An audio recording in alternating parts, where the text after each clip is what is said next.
Hello and welcome to the two-man power trip of wrestling. I'm your host, JP John Paz, of course, the one-man power trip that runs the two-man power trip. Gonna run through a big event from Riyadh, Saudi Arabia. Of course, we're talking about a WWE's Crown Jewel 2024 from the Muhammad Abdu Arena in Riyadh, Saudi Arabia.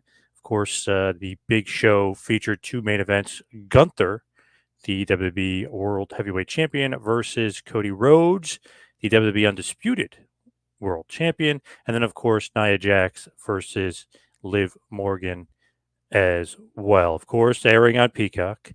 Now, the first match of the night saw the Bloodline, Solo Sikoa, Jacob Fatu, and Tama Tonga versus Roman Reigns and the Usos, Jimmy and Jay. This was maybe a little bit surprising for the fact that the outcome of what happened in this match, pretty crazy.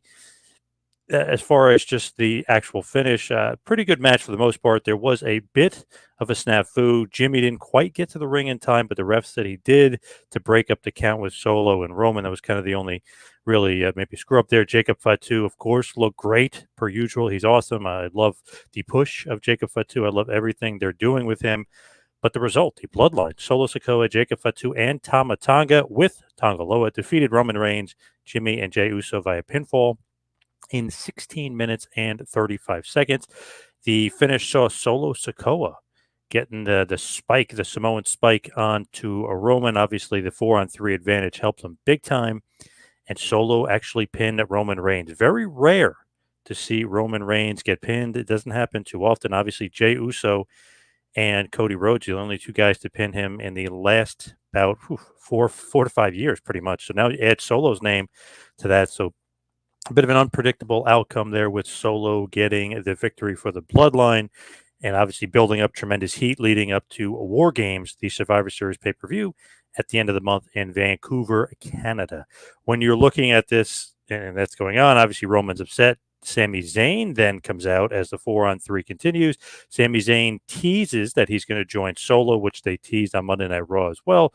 You kind of knew he wasn't going to. Then he hits the exploder suplex onto Solo, and that starts a brawl between the OG bloodline and this new bloodline, which ends up with Solo in the ring with all four members.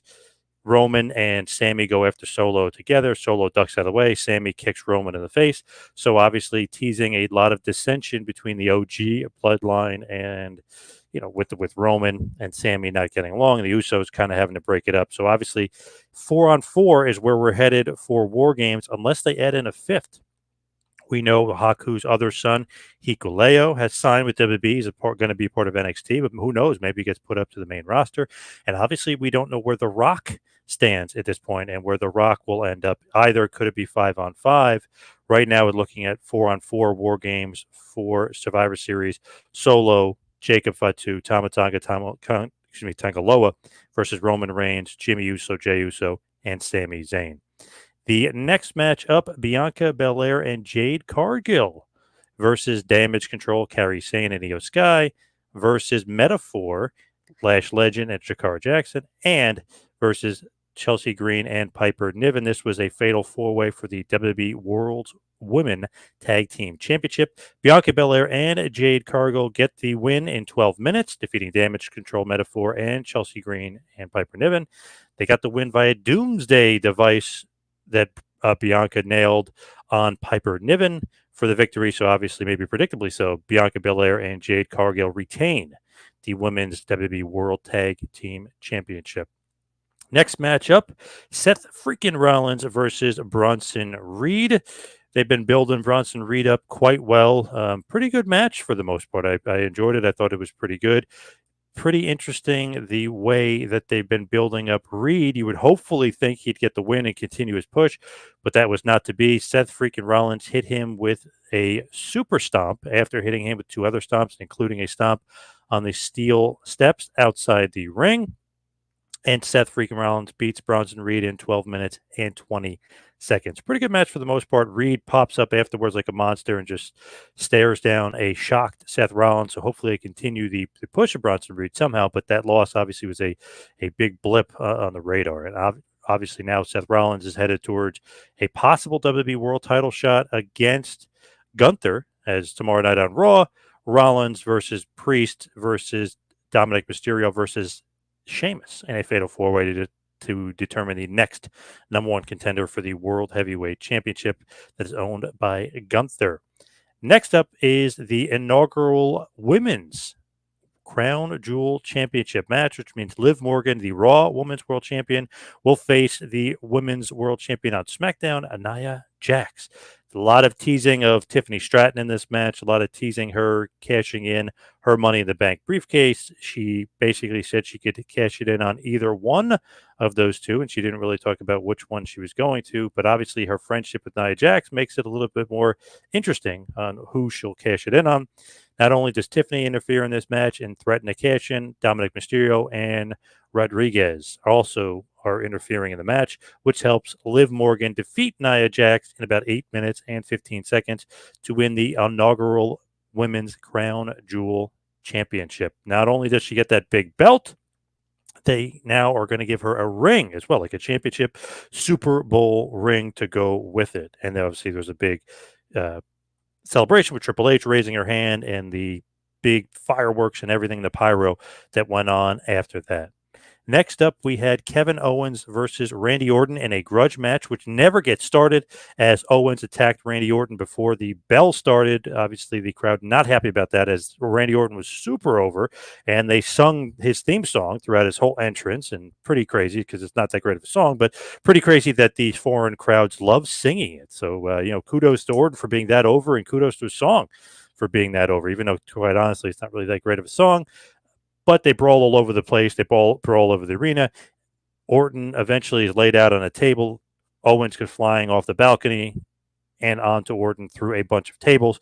And the match is then thrown out as both men were unable to continue. So obviously Owens versus Orton will continue probably Survivor Series or maybe even before then. But that is obviously a huge match and with huge title implications, obviously with Cody Rhodes World Championship kind of looming large there, but the match gets thrown out. We do not see Owens versus Orton on the pay-per-view. It seemed much more of a storyline development. Maybe that could have been done on a SmackDown instead, but they did it on the pay-per-view here, and it just gets thrown out with Owens kind of getting the one-upsmanship there on Randy Orton.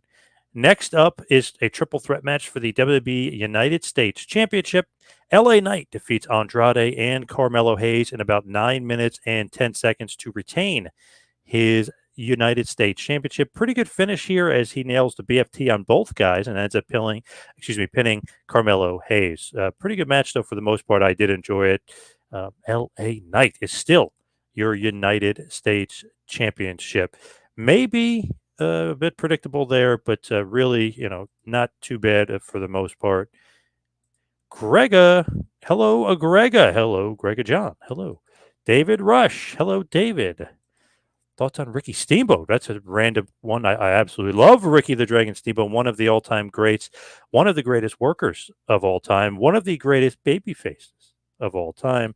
Mike is saying, so now they fed Gunther to Cody, and Cody will continue to underwhelm. Interesting comment there from Mike. As we mentioned, the main event, of course, which was a singles match for the inaugural WWE Crown Jewel Championship. Cody Rhodes, who obviously was SmackDown's undisputed WWE World Champion, versus Gunther, Raw's World Heavyweight Championship. Cody Rhodes defeated Gunther in 23 minutes, a little bit of a Bret Hart-esque finish there to end it. He turned the sleeper into a pinning combination, and Cody gets to win, like I said, in 23 minutes. Maybe match of the night. Very, very good match. Gunther always kind of puts on great matches. Cody does as well. Really enjoyed that match. It was kind of almost a ho-hum pay-per-view. Nothing too crazy, nothing too spectacular, but I really did enjoy the final two matches, and obviously the first match with Roman taking the pinfall loss to Solo was pretty shocking, and will obviously build up a lot of heat for the Bloodline and Solo Sikoa heading into WWE War Games.